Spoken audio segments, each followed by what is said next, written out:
vue honorable parce que président Macky Sall gis nañu ko promesse bu mu defoon mu wax ko également en conseil des ministres que njëkk yi dañu koy wàññi mais saa suñu wàccee au niveau du marché li ñuy gis mooy ni que loolu amul prix yi bu la mu amoon sax dafa gën a jéggi dayoo par rapport à avant ñu koy wàññi. waaw xam nga loolu lu muy firndeel rek mooy dafa am loo xam ne mën nañ ko wax ci discours ak loo xamante ne dafa méngoog réalité terrain réalité bi nag moo gën a am solo. mooy lu suñu jigéen ñi di dund suñu demee marché mooy lu borom kër yi di dund fi dépense yi mu doon loo xam ne lu cher la mais xam nga damay faral di wax ne dañuy wax mbirum wàññi prix xam nga Sénégal lu ñu gën a mën a teg bët war ko gën a mën a bàyyi xel mooy lu ñuy wax le pouvoir d'achat mooy tax nit ki nga mën a am sa poche dara mën a dem jëndi même suñu wàññee prix yi te njaboot yi ñu ngi nekk ci ay jafe-jafe am na ñoo xamante ne yenn yi duñ ko mën moo tax damay wax toujours ne prix mun na compter su dee yow sa économie dafa extraverti li ngay jëlee ci lépp li ngay lekk daanaka lu ci bëri bitim réew nga koy jëlee parfois prix bi suy yokk du dépendre ci yow état nag war na mun a subventionner ba nga xamante ne prix yi du yokk je pense que ñoom loolu la ñu wax ne loolu la ñu def mais dans la réalité gis nañ ne prix yi yokku nañ mais pour nga prévenir ci loolu ñaar moo ci am benn bi mooy nga fexe ba li ngay dundee nga koy béy fii ngay mën di béy di dund loolu mooy jiitu bu ci topp mooy nga fexe ba ñu nekk ci kër yi ñu am lu ñu mën a jëndee loolu nag mooy politique de l'emploi parce que même su dee kër da nga fa nekk am xaalis walla am boog salaire bu tane su dee yaa ngi yor fukki nit walla fukk ak juróomi nit yoo xam ne kenn liggéeyu ci yow sa pouvoir d'achat dafay wàcc ba nga xam ne li nga faraloon di jënd nga xam ne di nga ko mënal sa bopp ak sa njaboot bu ndaw doo ko mën parce que da nga ciy sóor ñeneen ak ñeneen donc je pense que foofu la état bi war a gën a liggéey fexe ba lu ñuy mën a dund ñu koy mën a béy fii ba pare ñu fexe ba def politique emploi bi nga xam ne dina mën a tax père de famille ñu mën a souffler parce que dina am ñeneen ñu leen mën a jàppale ci dépenses yi. C'est important alors Fatima di la remercier tu restes avec nous mais di la remercier pour li ñuy indil tey. waaw xanaa di la jox dig daje incha allah ëllëg ak ñi nga xamante ne également ñoo ñuy seetaan suba ñu jéem a xoolaat ci yeneen région yi ñoom itam naka la ñuy dundee li leen di Ramadan bi.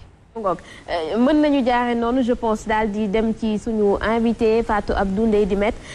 ma doore ko rek à une petite question par rapport à résumé bi nga xamante ne moom la ñu Ndeye Dimet defal sànq président Macky Sall ci discours am ñu gis ni dafa def aveu d'échec par rapport à loi bi mu fi tegoon ci wàllub location tey ban jàngat nga am par rapport à ça te ci ndorteel bi ñu bari ñu ngi doon wax ni que du li mu fi indi du nekk solution parce que mënu ko. waaw xam nga loolu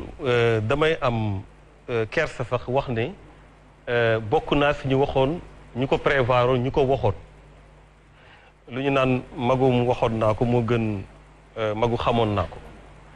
ba ñuy teg loi bi man maa ngi woon assemblée nationale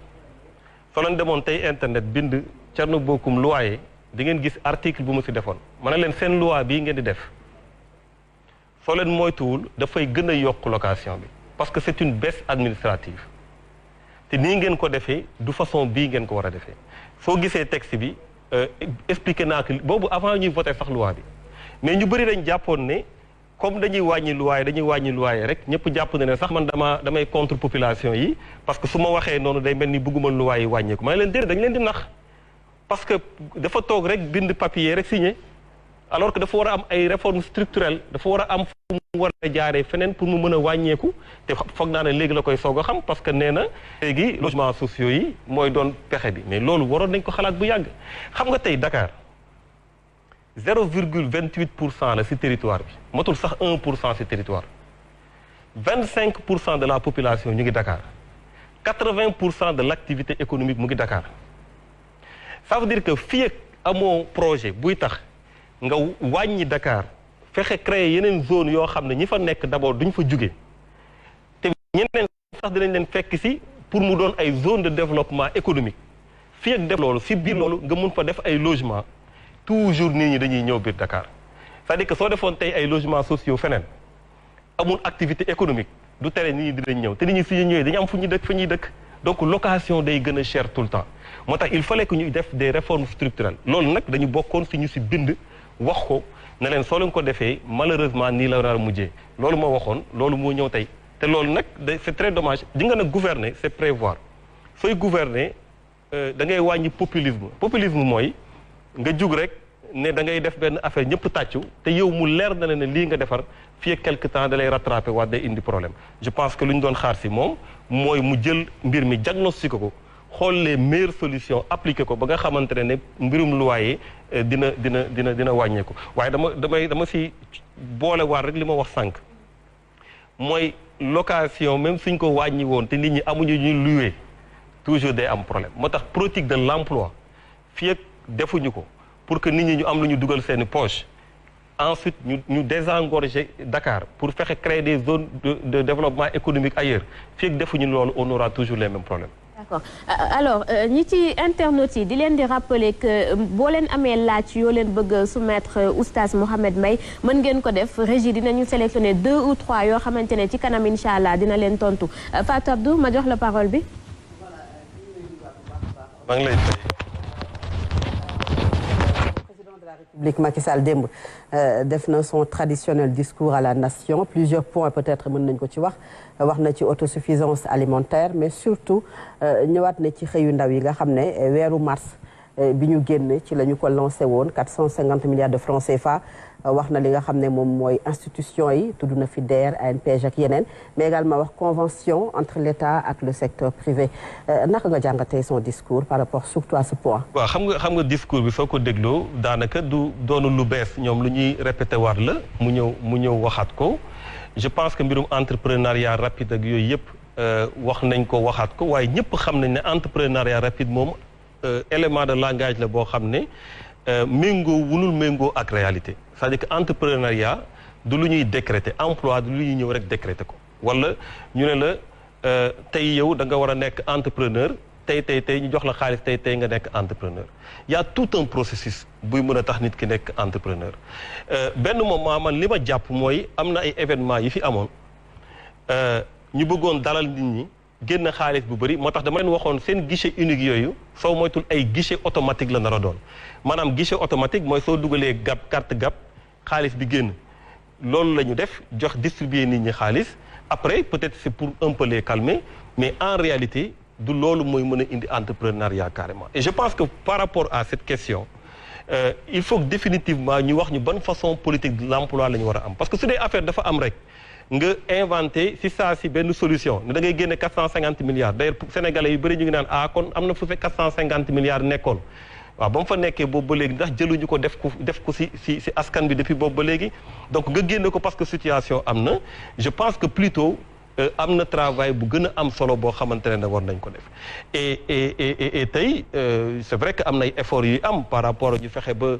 li ngay jàng mu méngoo ak li ñu lay laaj ci marché de l'emploi gis nañ quelques efforts yu fi def gis nañ aussi que contrat yoo xamante ne entreprise yi ñu ngi koy am ñu leen di booleel ay nit yoo xamante ne dinañ mën a liggéey ak ñoom mais encore une fois dama ne ñun suñu appareil d'absorption boo xam ne dafay muucu demande yi maanaam damaa bëgg lu téye ci loxo pour xëcc ko dafa tuuti daf ko war a gën a yaatal moo tax dañ jàpp ne côté entrepreneuriat wala côté emploi dafa war a am programme spécial boo xamante ne dafay jël en compte non seulement ñiy jàng war a am diplôme dem liggéeyi dafa war a jël en compte ñoo xam ñu ngi nekk ci secteur informel bi parce que ñu ci bëri ñu ngi perdre seen emploi secteur informel bi te ñooñu ay emploi yoo xam ne laaj ñu dara état dafa war a jël en compte ñu maintenir emploi yu am ci pêche bi parce que on parle beaucoup de l'emploi mais on parle pas des pertes d'emploi dans la pêche fii may wax ak yow am na ñu bëri ñoo xamante ne sooy recenser ñuy dugg ci gaal gi di dem Europe ñu ci bëri ay nappkat lañ parce que li ñu waroon def pour protéger napp gi defuñu ko dañu war a protéger ñoo xam ne ñu ngi yor seeni suuf di béy donc loolu yëpp d'abord nañu protéger l'emploi gën a yaatal secteur yoo nga xamante ne nit ñi war nañ ci mën a am emploi moo gën ñuy génne xaalis rek distribuer à gauche et à droite te après du ñu la jox sa benn résultat ñaata boobu ak léegi nañ def bilan bi ñaata la ñu dugal ñaata emploi lañ ci créé yan projet ñoo ci taxaw man dem naa dans am nay milieu yu ma dem yoo xam dafa am formation yu ñu defal ay jeunes mais nu ñu leen joxee xaalis bi et tout ça ñu ci bëri dañu dem takki jabar ñiy def nii et cetera donc il y a un encadrement à faire am na sax ñuy proposer ñu jaarale ko ci banques yi nga xamante ne dinañ mën a ñoom def le tout le suivi qu'il faut et cetera donc il faut que des professionnels mais pas ñu jël ko politiser ko ku bëgg a am ñu jox la après soo waru xamuñu ndax da ngay fay xamuñu ndax fayoo xamuñu ndax sa mbir mi dem na ba c'est un problème. ci discours bi peut-être guddul mais également ñu bari jàpp nañu ne le cachet politique mais également 2024 li ci war a xew le président de la République waxu ci yow nag nga ko gisee. Quand je parle du cachet politique, il y a les parrainages mi ngi fi élection législative mi ngi fi mais li war a am également 2024 li ci des peut-être bëriwul ci feetu 4 avril yi nga xam ne moom moo des ci diggante bi waxu ci naka nga ko gisee jàpp nga ne waxoon na ci wax wala. waaw non mais wax na si parce que mu ngi appliqué loo xamante ne amu si benn consensus waxtaanu si ak kujje gi. muy lu mel ni parrainage par exemple. Parrainage 2019 lañ ko def ba ñu paree 2019 si saa si. commission bu Union européenne bu doon xool saytu si saa si la ŋàññi parrainage yi ñu dem ba si kanam cour de la CEDEAO génne benn arrêt ne parrainage nañ ko dindi woyamul rek si nañ ko dindi dafa ne jox nañu 6 mois état Sénégal pour mu dindi parrainage def rapport jébbal leen ko te ñun dañoo bokk si pays yu nekk biir CEDEAO te loolu lu muy tekki mooy seen décision dafa am force obligatoire dañ ko war a appliquer gis nañu ne malheureusement appliqué wuñ ko non seulement appliqué wuñ ko mais bañ ko tëbee si local yi dañoo ñëw indiwaat ko encore si législative yi donc je pense que du point de vue politique il y a un forcing boo xam ne jarul wax mu ngi koy def yéen a ngi koy gis ngeen parrainage bi doo leen ne président nekkul si ginnaaw parrainage bi du mu ñëw doo leen ne ministre bi la moom la donc su ko ñàkkee waxit du tere ñu waxaat ko ne ko président li nga jàppoon da nga war a dem consensus waxtaan si lu jëm si processus électoral nga xam dafay am ay principe de régularité principe de transparence et cetera mais gis nañ ne respecté woo ko. yaa ngi def yéen a koy bañ le parrainage mais terewul yéen a ngi wuti ay parrain vous yéen ñi jiite parti politique yi. non xam nga loolu. est-ce que aussi c'est pas contradictoire. non ce n'est pas contradictoire parce que combat yi bokkul ñun jour ba ñuy dem ba ñuy voter parrainage man mi di wax ak yow. yow yaa ngi wut ay parrain. non man mi di wax ak yow maa ngi wut parrain. waaw man mi di wax ak yow jour ba ñuy voté parrainage ba député yi di yëkkati seen loxo pour ne parrainage jàll na man maa ngi woon biir grille yu commissariat central ñu jàpp ma ak yeneen leader loolu bokkul ak combat bi parce que combat boobu moo nekkoon bu fi parrainage am mais combat bii mooy na fi parrainage jóge mais balaa mu fiy jóge moom moo fi nekk fii may wax ak yow loi bi fu may wax ak yow parrainage moo fi nekk. donc le combat mooy mu jëlee ko fi bokkul ak combat ba ñu taxawee ne parrainage bu mu fi am c'est différent. balaa peut-être may jox Khady est-ce que du peut-être risque test boo xamante ne dina peut-être difficile ci le mouvement Agir pour le moment waxagoo benn coalition boo xamante ne moom ngay àndal 0,5% jàpp 0,8% demoo ci élection locale yi est-ce que nekkul risque peut-être test boo xamante ne mën na doon risque pour le mouvement Agir. ñun du ñu am problème mu parrainage incha allah loolu dinañ fi ñëw. mais ñun ñu ngi waxtaan ak ay nit. ñu ngi waxtaan si langue politique bi si kujje gi incha allah dinañ xam nan la ñuy demee si élection yi mais li ma la bëgg a préciser mooy Agir demoon na si élection locale yi man maa demul woon si élection locale yi si choix boo xam ne man maa ko jëlal sama bopp lan moo tax dew ma si élection locale. Agir bu ñu koy wax nag yaa tax nag. waaw mais non Agir mouvement la ñu ngi si 46 départements yi. waaw mais yaa ko jiite nag boo demul ça veut dire waaw mais parce que man dama am choix 2022 ñaari élection moo am muy élection locale. ak élection législative man personnellement ma bokk si ñu gëm ne waratuñu def si réew mi lu ñuy wax cumul de mandat nekk député nekk maire pour man député H24 dafa war a nekk si préoccupation population yi nekkoon naa député xam naa ne député buy def liggéeyam warul tal di nekk maire wala di nekk leneen jàpp naa aussi maire bi nga xamante ne dañ ko transférer ay compétences mu bokk sax mën nañu wax sa bras armé un peu bu exécutif la parce que le maire il est aussi le représentant de l'exécutif en quelque sorte et compte tenu même de la séparation des pouvoirs am na benn incongruité buy am parce que le législatif et l'exécutif ñaar yi wute la bon mais li ma bëgg wax foofu mooy tey soo nekkee maire war nga mën a chaque fois soo génnee sa buntu kër xool sa population si yan sa problème la ñu nekk nga jéem a trouver ay solution donc pour man mënoo boolee nekk maire nekk député loolu moo tax ma ne ñaari élection yi dama fi tànn benn ma tànn pour dem ci élection législative yi pourquoi ma tànn dem ci élection législative yi parce que damaa nekkoon député xam ne assemblée nationale rôle bu mu war a jouer pour askan bi joué wu ko ba fii may wax ak yow am na lu bëri loo xamante ne tey ay problème la ci réew mi su doon assemblée nationale def na liggéeyam kon problème yooyu duñ ci nekk boobu ba léegi donc ñu jàpp ne war nañ defar beneen assemblée nationale bu yees assemblée nationale bu bees nag bokkul ne dañoo war a xool texte yeeg yooyu texte yi amul problème député bi dafa libre le mandat impératif n'existe pas am nga possibilité contrôler l'action du gouvernement am nga ay questions écrites questions orales questions d'actualité commission d'enquête parlementaire et cetera am nga possibilité loi yi nga vote balaa nga koy voter nga xool ko man mii di wax ak yow ba ma nekkee député loi bu ñu tegoon nit ñi di si laam-laame dama siy bind wax ne loi bi lii ak lii la wax lii baaxul bind ko loolu mooy liggéeyu député du si texte yi waaye si nit ñi fa nekk la ma jàpp na ne ñun dañu war a bokk si ñoo xam ne dañu war a taxaw pour que assemblée nationale mu am ñeneen ñoo xam ne lenn rek moo leen di ñor mooy taxawu askan bi mooy défendre population yi mooy contrôler l'action du gouvernement mooy ay voter ay lois yoo xam ne dafa méngoo ak bëgg-bëggu askan bi. D'accord, ça a le mérite d'être clair ñu jàll si Ndeye Dimet. baax Thierno alors man dama ñëwaat ci location bi parce que président wax na ne am na ay limites mais dañu dégg tey ci suba. ku ci mel ne président Doudou Wade ñu dégg aussi Elimane Sall bu président de l'association pour la défense des locataires wax ni gâchis la parce que commencé woon nañu ay liggéey yu am solo ci commission ànd ci ak le ministre du commerce aujourd'hui est-ce que loi bi dañ ko war a yóbbuwaat assemblée nationale wala la ñu war a def. non xam nga loi bi moom laa la wax sànq xam nga loi bi ni ñu ko tëggee ma wax la nag loi bi balaa ñu koy tëgg quand même toujours noonu la. président Macky Sall sa da koy wax nee na soo bëggee daf ko jëlee ci keneen ne soo bëggee indi régler benn problème da ngay jël problème dugal ko ci beneen problème et cetera donc toujours noonu la loi bi bañ koy indi assemblée nag avant mu ñëw assemblée am na liggéey bu yaatu boo xamante ne Iba Der Thiam ndem ci yàlla ñu ngi koy ñaanal yàlla mu xare ko àjjana moo ko jiite woon donc feuille bu ndaw boobu nga xam ne dañuy def ay fourchette ne soo amee temps lii ak lii ngay fay loolu lu ndaw la par rapport liggéey bu yaatu bu ñu defoon mais liggéey bu yaatu boobu dañoo xool lu gën a yomb yu gën a simple ci gouvernement bi surtout ñu def ko maanaam jël mbir mi tegal ko ay bailleurs te ba ma nekkee jour boobu doon wax ci jouru commission dama doon rappeler benn histoire parce que man moo nekkee député dama doon dem ci askan di seeti nit ñi di leen laaj seeni mbir ma dem Médina waxtaan ak benn maman maa ngi koy nuyu de passage moom dafay louer xam nga lan moo tax mu doon louer parce que këram moom jëkkëram nekkutu fi mu jël ñaari néegam ci këram comme Médina jege na ville mu jël ñaari néegam ci këram di ko louer pour suñ ko fayee mu dundalee ko ay njabootam parce que amul beneen pexe mu ne ma sama doom man ñi ma louer fii ci néegi ñoom ci seen oto la ñuy gaare kii Thiès la dëkk xaw ma keneen fan la ma wax la dëkk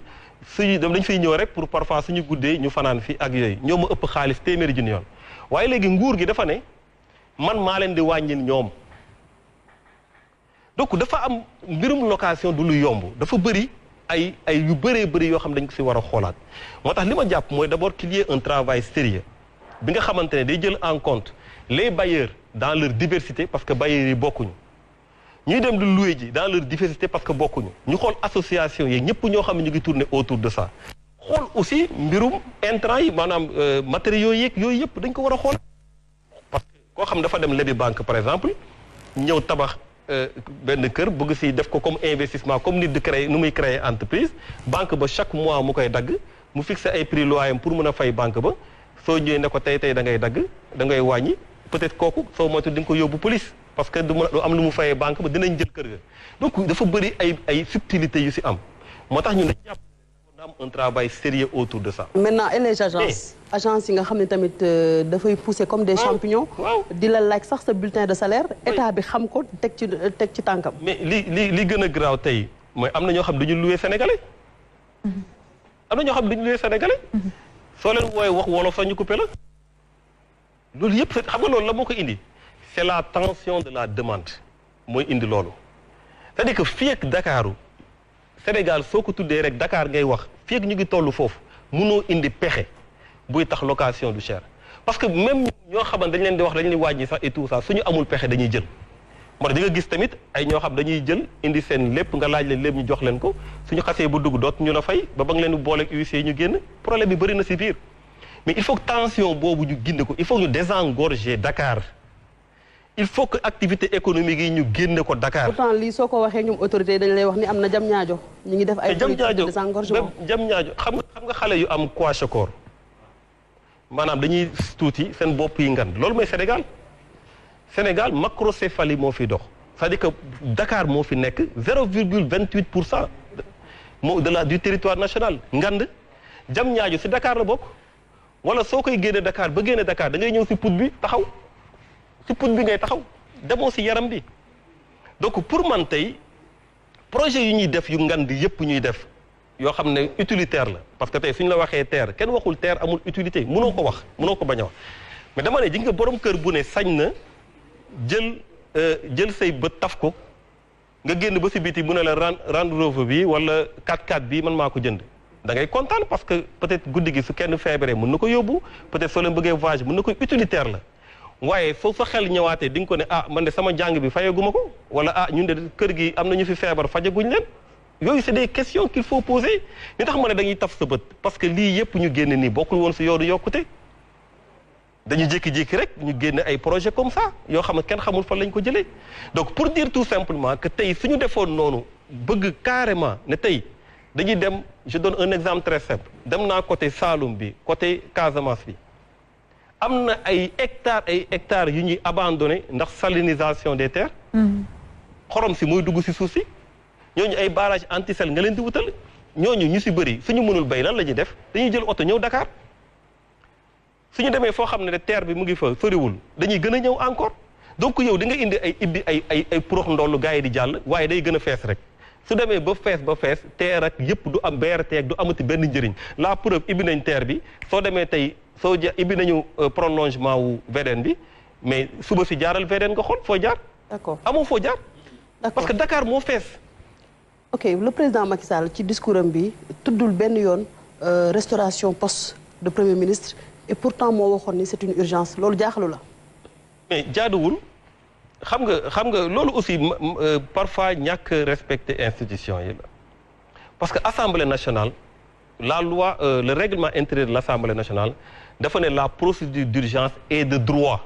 lorsqu'elle est demandée par le président de la République c'est-à-dire que le président de la République su waxee procédure d'urgence lay jàll benn député mënu ko teree bu jàll procédure d'urgence dafay am si saa si day am automatiquement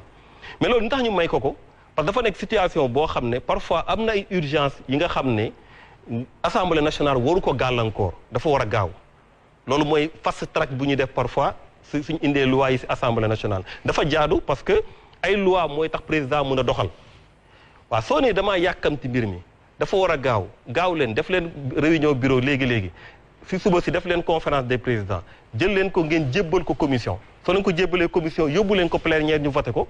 mais c'est parce que député yooyu ngay waxal te askan bi fal leen da nga leen wan ne lii soo leen ko kiiyee ba ma publier loi bi